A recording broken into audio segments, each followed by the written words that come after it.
Perkenalkan, nama saya Brian. Cerita ini merupakan pengalaman dari Mas Budi, seorang kontraktor yang bertanggung jawab merenovasi tempat usaha saya. Saya cukup tertarik bercerita tentang ceritanya Mas Budi karena dia mengaku kalau ini merupakan pengalaman pertamanya bersinggungan dengan hal di luar nalar, hingga membuatnya trauma dan susah ngelupain kejadian itu. Dan FYI, selain mengerjakan tempat saya, Mas Budi ini punya beberapa proyek lain. Salah satunya proyek pembangunan rumah kerabatnya, dan yang akan jadi latar dari cerita ini. Mas Budi ditugaskan untuk ngerobohin dan ngeratain seluruh bangunan rumah kerabatnya buat dibangun ulang jadi hunian baru. Dari awal ditugaskan, Mas Budi sudah diwanti-wanti oleh pemilik rumah untuk selalu mengingatkan para pekerja yang membantunya. Mengingatkan para pekerja yang ngebantuin dia biar nggak lancang atau sompral selama pengerjaan.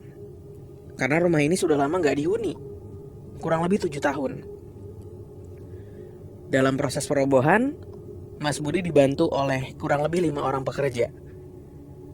Menurut pengakuan para pekerjanya, hari pertama proses pembongkaran tidak ada kendala teknis apapun. Hanya gangguan-gangguan kecil non-teknis, seperti suara-suara lolongan anjing di tengah malam, angin kencang yang tiba-tiba muncul, padahal nggak ada ventilasi atau jendela yang terbuka, hingga suara tokek ganjil, yang menurut beberapa kepercayaan bisa jadi penanda munculnya makhluk halus. Hari-hari berlalu tanpa adanya gangguan lagi. Sampai di satu malam menjelang Isya, sebut aja Pak Sabar, ini pekerja senior di sana. Dia melihat seorang paruh baya gitu, memakai jaket ojol dengan gerak-gerik mondar-mandir seperti orang kebingungan di depan rumah. Tidak menaruh curiga dan dengan niat membantu, siapa tahu orang itu lagi nyari alamat, Pak Sabar mencoba mendatangi orang tersebut dan bertanya, "Nyari siapa, Pak?" Belum sempat dijawab, orang tersebut seperti tersentak kaget dan langsung mengendarai motor pergi meninggalkan Pak Sabar. Pak Sabar hanya terpaku heran. Tetapi yang bikin Pak Sabar menjadi lebih heran, ketika saat hendak balik ke dalam rumah, ia melihat segelas kopi hitam dan satu piring berisi telur rebus, rokok, dan beberapa gorengan di bawah pohon besar tepat di sebelah rumah. Pak Sabar coba memanggil teman pekerja lainnya. "Pul, tadi Mas Budi mampir ke sini, ngasih kopi sama gorengan?" Tanya Pak Sabar ke Saipul, pekerja lain di rumah itu. "Nggak lihat, Pak. Ada apa emang?" "Ini loh, ada gorengan sama kopi. Tapi kok ya ditaruh di bawah gini ya? Siapa yang naruh?" kata si Pak Sabar. "Wah, rezeki nih Pak berarti. Makan aja yuk." Saipul langsung bergegas mengambil gorengan, tapi langsung dilarang oleh Pak Sabar. Jangan ngawur kamu. Jangan sembarangan. Tak tanya ke Mas Budi dulu. Kalau bukan dari dia, jangan asal diambil." Pak Sabar pun menarik tangan Saipul yang udah megang satu gorengan. "Udah taruh lagi gorengannya. Ayo masuk ke dalam." Menurut penuturan Pak Sabar, pria paruh baya tersebut semakin sering terlihat bolak-balik di area proyek, dan setiap akan dihampiri, pria itu langsung kabur. Dan Pak Sabar pun sempat ngelihat pria itulah yang menaruh segelas kopi beserta sepiring gorengan di bawah pohon. Merasa terusik, Pak Sabar memutuskan melaporkannya ke Mas Budi. Setelah diskusi via telepon, Mas Budi dan Pak Sabar memutuskan untuk menceritakan kejadian ini ke Pak RT. Besok harinya, Mas Budi ditemani Pak Sabar sebagai saksi mata menemui Pak Fajar selaku RT setempat di rumahnya. Pak Sabar menceritakan kronologi secara detail dan tahu apa respon Pak RT? Beliau hanya tertawa dan berbicara. "Oh, sampean udah ketemu sama Ali toh? Sebentar, saya panggilkan dulu. Li, Ali, keluar sini, ada tamu yang nyari. Dan keluarlah sosok pria parubaya yang sering dilihat oleh Pak Sabar dari dalam rumah Pak RT. Orang ini toh yang sering sampean lihat mondar-mandir di depan rumah.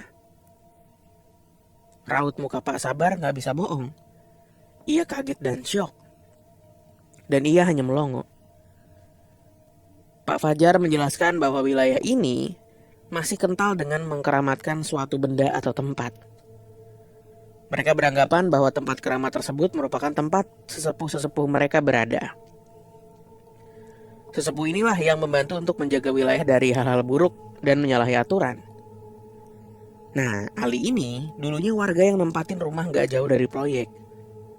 Dan mendapat amanah dari almarhum kedua orang tuanya untuk tetap memberikan sesajen sebagai tanda terima kasih.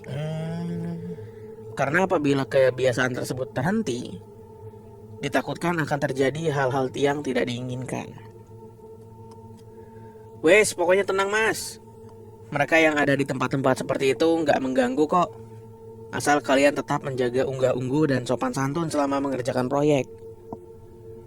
Sampean pasti udah dikasih tahu saudara sampean juga toh, untuk nggak lancang atau berkata kasar. Sekembalinya Mas Budi dan Pak Sabar ke proyek, mereka berdua melihat Saipul sedang ngomel sendiri sambil ngebanting helm. Kenapa Pul? Tanya Mas Budi. Gak terima aku mas. Masa gara-gara barang sialan itu aku diomeli orang depan rumah? Saipul marah-marah sambil menunjuk ke arah sesajen yang kondisinya udah gak karuan. Loh, kamu apakan Pul sesajennya? Pak Sabar kaget ngelihat kondisi kopi di sesajennya udah tumpah ruah. Alas piringnya pecah dan beberapa gorengan tergeletak di jalan. Aku tadi parkir motor pak di bawah pohon. Pas turun dari motor, gak sengaja aku nginjek gorengan yang di piring itu. Refleks aku langsung nendang piringnya biar gak ngalangin jalan. Kebetulan ada orang di depan rumah tuh. Dan dia ngeliat terus langsung ngebentak-bentak aku. Katanya aku bajingan lah, goblok lah. Aku disumpah-sumpahin bakal kualat.